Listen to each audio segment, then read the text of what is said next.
Your first reaction might be to say, oh my gosh, all these poor people are on the street. This is terrible. But what's really important is, are you really seeing the underlying issues? Why are they there? And that question is the most important question to answer. More than 500,000 Americans are homeless on any given night. The problem has grown worse in recent years. Why is a city as prosperous as San Francisco have a homeless problem? Homelessness is a disease, just like addiction. New encampments have been popping up throughout LA in the last 5 months. The state of California can no longer treat homelessness and housing insecurity as someone else's problem. We don't want to be the tip of the spear. How did we get here? We don't have time. Ma'am, the paramedics are coming. They're here. Look on the ground. What is it that you're seeing? You're seeing pieces of foil for fentanyl. You're seeing hypodermic needles, all kinds of evidence that says this is not a poverty problem. This is something else entirely. Lost at least 5 people that I knew on the street to fentanyl overdose. They don't want to listen. But a lot of it is because there's nobody teaching them about recovery, about accountability, about being productive, and you can get out of this. It's okay, stay there on the ground. Nobody's saying, get up off the ground.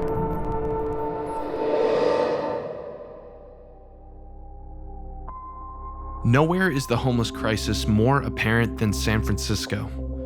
The Golden City spends hundreds of millions of dollars each year to address homelessness, yet the problem has exploded. Politicians promise to end the crisis. We are going to eliminate homelessness by the end of this year. Only to throw up their hands in defeat. So what went wrong? Why are some cities surrendering while others are reducing their homeless population? As in many cases, it boils down to governance. And nearly all the cities in crisis have one policy in common: housing first. And the housing first model is premised on a very simple and almost intuitive idea that if you're homeless, the problem is that you need a house. And so to solve homelessness, we should merely give people homes.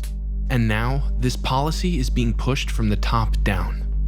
The program, as I understand it, was started out of New York for the very severely chronically homeless, I believe in the 80s and 90s, and the Bush administration got a hold of it, implemented it in 2008. Under the next administration, it was rolled out as a one-size-fits-all solution. And there's a lot of appeal to that idea that, look, if this person is going to be on the street for 5 years, 10 years, 15 years, whatever it is, why don't we just give them a house and not deal with all of the problems of picking them up, putting them in jail, putting them in a hospital, doing the rest of it. Let's find a central place where we can treat them. The problem with this theory is that if you look at the numbers of what's actually causing people to be homeless, it's overwhelmingly problems with mental health and drug addiction. And Housing First requires no sobriety or treatment in order to receive permanent housing. If you're gonna put somebody in housing and you don't provide any type of services for them, no treatment services, no case management, no anything for them, you just stick them in the house just so you don't have to look at them, and they can do what they want in there, how are we really helping? You want to draw someone in and you want to help them get off the street, right? So what they do is they just say, well, we're just going to allow the drugs anyway. And now you have all these people that are staying in shelters, that are staying in navigation centers, that are living in tent encampments, using in massive quantities of meth, of fentanyl, heroin, crack cocaine. The city sanctions their drug use within that city-sanctioned site that your tax dollars and my tax dollars are paying for. I mean, it brings tears to my eyes because it doesn't look at the individual. It doesn't look at what his or her potential is, and it doesn't help them develop that. To say that all we're gonna do is help them aspire to be like that for the rest of their lives by sticking them in a house and not addressing, the issues, it's horrible. I think it's one of the most oppressive things we've done in this century, to be honest with you. And I'm so committed now to getting this changed. From 2004 to 2014, San Francisco spent $2 billion on 3,000 new units of permanent housing at a cost of $666,000 per unit, more than double the median home price in America. That money could be spent so much more effectively.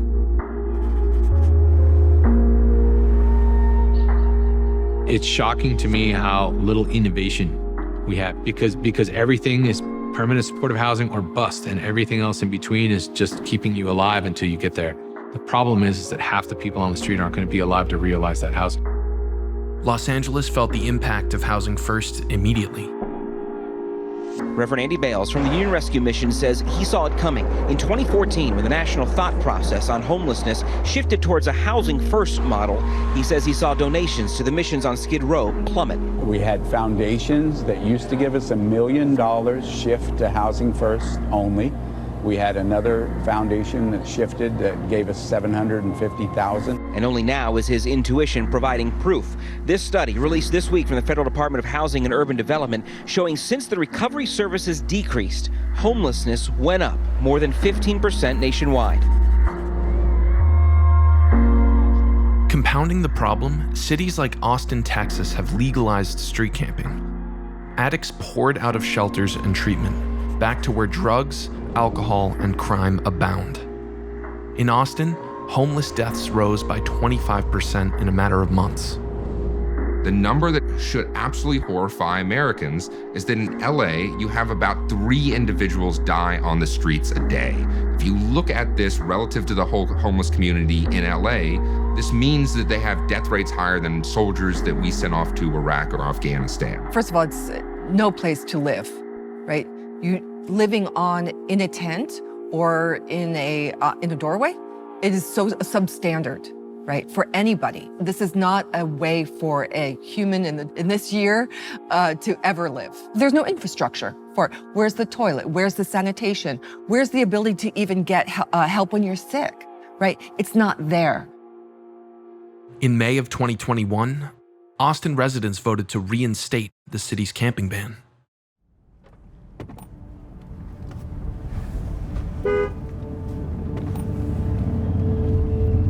I just believe that today is just no accountability in society as a whole for people's actions anymore. It's like I'll use the bathroom any way I want to, whether it's in front of kids or not. I'm just saying about what I see. And I'm still gonna serve those that are in need or somebody that's gonna always be less fortunate than me.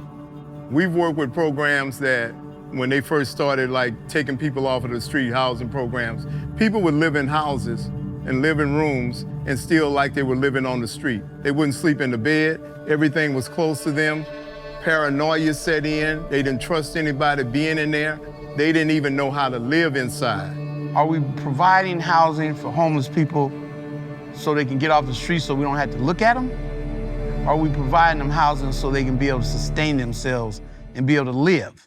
1,000 individuals dying on the streets every year is not compassionate, and merely saying we're going to let people camp on the streets because we think it's uncompassionate to push them off it is not the right path. Places like San Diego and others say, listen, if we're going to push you off the streets, we're going to give you an alternative. And according to people who have experienced homelessness firsthand, the root of the problem is mental illness and addiction, not housing. Good morning. The meeting will come to order. Welcome to the Thursday, February 11th meeting of the Public Safety and Neighborhood Services Committee. Agenda 1 is a hearing on the San Francisco Recovery Summit Working Group report and findings. Tom Wolf, I'd like to invite you to speak. Good morning, everyone. Only 3 years ago today, I was sleeping on a piece of cardboard in a doorway on Golden Gate and Hyde in the Tenderloin, severely addicted to heroin. I am living proof that there's a direct correlation between homelessness and substance use in the city. You can build all the housing and get everybody off the street housed, but if you're struggling with addiction or mental illness, you're just housed with drug addiction and mental illness. People say, oh, I lost my job and I became homeless. But then you have to ask, why did you lose your job? I lost my job because I was going to work and shooting up in the bathroom on my lunch break, and then going back and sitting on my desk and passing out. From what I saw and the people that I encountered on the street, it's about 8 out of every 10 people that are visible, that we see every day out on the street, living in tents, etc. They're struggling with addiction. A recent study agreed. Over 75% of unsheltered have a drug or alcohol addiction, and a similar number also have a severe mental health disorder. I was a child support officer for the city and county of San Francisco. It was a very stressful job, working with a lot of domestic violence victims. I became homeless because of my addiction, and I think a lot more people do become homeless because of addiction than what people think. You know, scientifically, we know that addiction is a disease. So my survival instincts got basically corrupted by these drugs. I also needed drugs in the same kind of way that I needed food. I would do anything to get them, making up lies to get money from my family while I was out there. And while I was on the street homeless, even then, I still thought I had some control over my life because all I really wanted in my addiction was the drugs. That's how powerful it is. Some people criticize me for some of the stuff that I say, but you know what? It can't just be all touchy-feely out there, because being on the street is not touchy-feely. Cities like San Francisco and Los Angeles fail to realize the power of addiction and dangerously believe that addiction is a choice, not a disease. They condone this behavior and even help promote it. One of the main policies that I feel like I'm constantly battling is the city's obsession with harm reduction. The baseline goal of harm reduction is to keep you alive long enough in the hopes that you'll find recovery. But what it's morphed into in San Francisco is something different.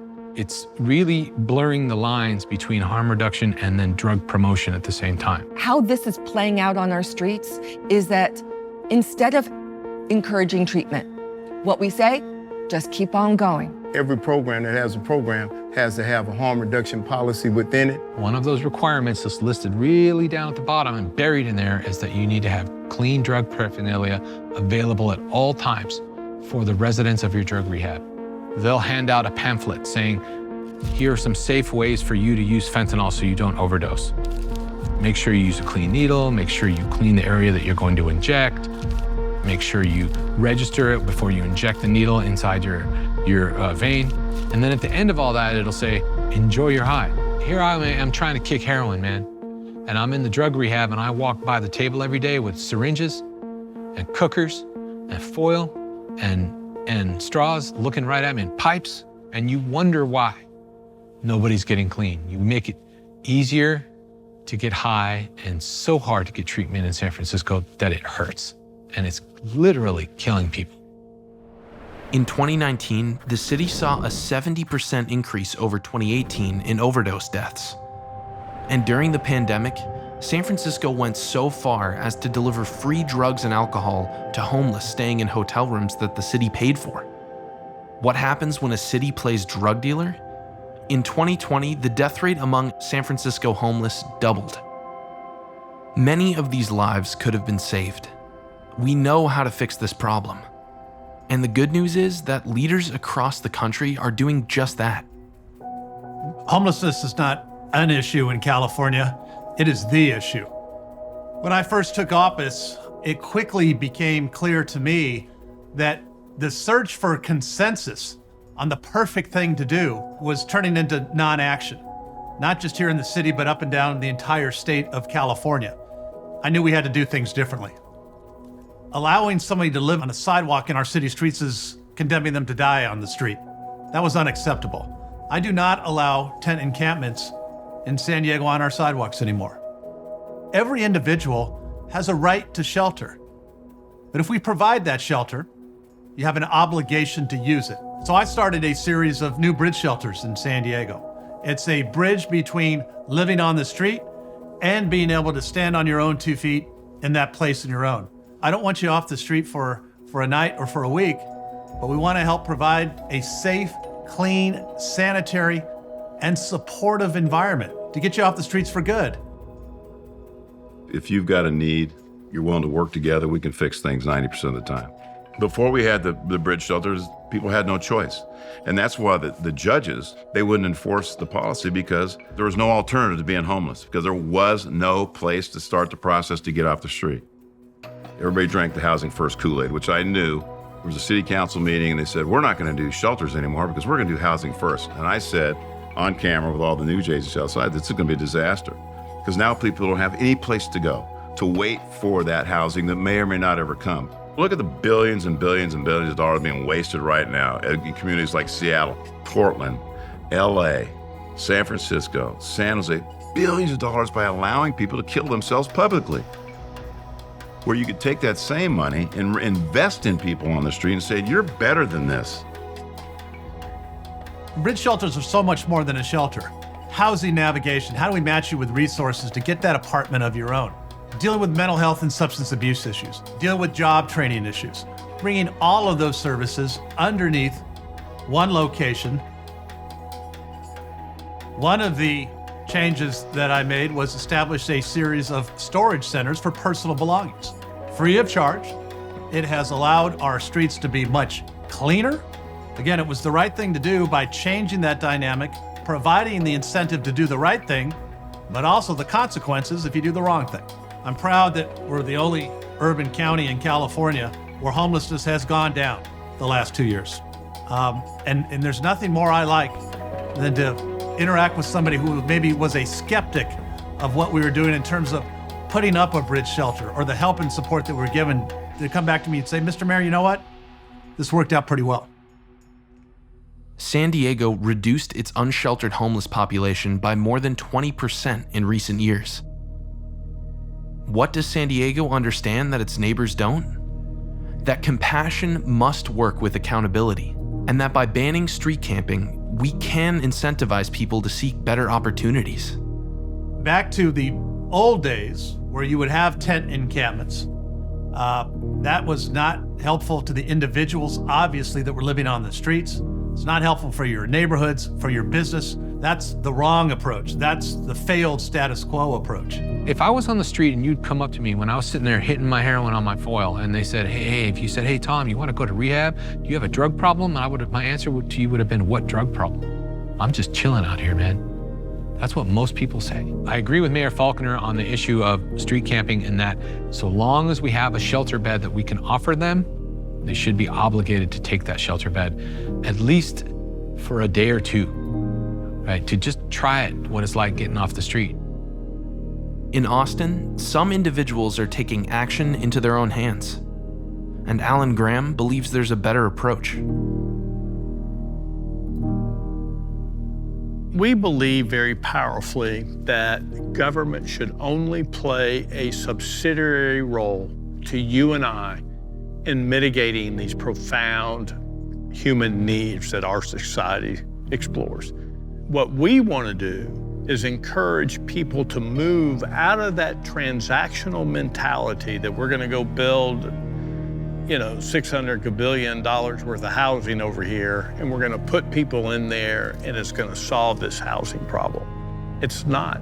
The people that we serve here are the hardest to house. The average age of the people who live here is 58 years old. The average length of time on the streets is 10 years.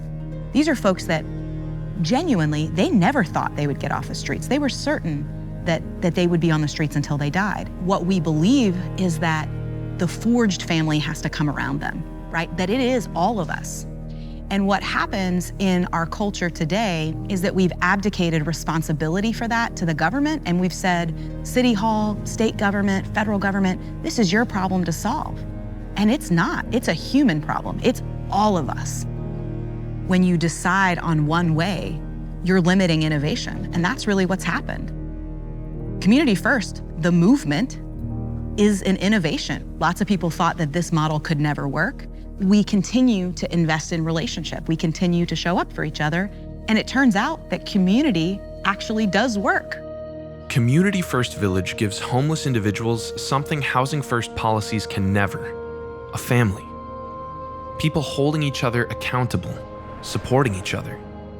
By providing a sustainable ecosystem for these individuals to thrive in, drug addiction, alcohol use, and other harmful behaviors have plummeted. How do you bring somebody into purposeful living? And when you look at what's happening inside this community, what they're being given is a community, organic farming operation, a blacksmithing shop, a wood shop, an art house, all the things that allow people to wake up in the morning and have purpose. Well, there's rules to live here. You must pay rent. And do you know that we don't have a rent collection problem here and never have? Because everybody knows that they must pay rent. When you pay rent, turns out that you're invested. You have skin in the game, and every human needs to have skin in the game. And that is what is lacking out there on the streets. Incentives and accountability work. The Doe Fund in New York City has transformed tens of thousands of lives through its Ready, Willing, and Able program. which combines paid work, transitional housing, and comprehensive social services, including sobriety support. An independent study by Harvard University found that ready, willing, and able graduates are 60% less likely to be convicted of a felony 3 years after exiting the program. Researchers at the University of Alabama tested a similar hypothesis by providing homeless with housing conditioned upon drug and alcohol treatment. They found that 64% of residents maintained sobriety. Instead of pumping billions of dollars into housing first, it's time to use performance-based funding that rewards the programs that truly make a difference. For the price of one housing unit in San Francisco, we could build dozens of transitional shelters. Or fund proven treatment programs. Meanwhile, our elected officials must promote policies that address the root causes of homelessness. What I think everybody's aim should be is this: self-sufficiency. We don't want people in this perpetual cycle. We want financial independence. We want emotional independence. We want independence that's perhaps free of a substance that's keeping them down. We always are told that me and Craig, we're not the most compassionate individuals in the world. We take the compassionate approach by making it happen for people. And making it happen also means sometimes telling them no. But what we don't do is we don't give up on anyone. No matter what they do, how they do it, we're gonna be there for them. That's what keeps us going and keeps us moving toward whether we have no money or not, we will still do this work. Homelessness is a humanitarian crisis, but there are solutions. By denying the solutions, we excuse ourselves from making hard choices that can transform lives. It's easy to hand someone an apartment key and think that the problem is solved. It's hard work getting them to treatment, holding them accountable, and helping them return to a productive, safe, and healthy life. But that work must be done if we truly care for the most vulnerable among us.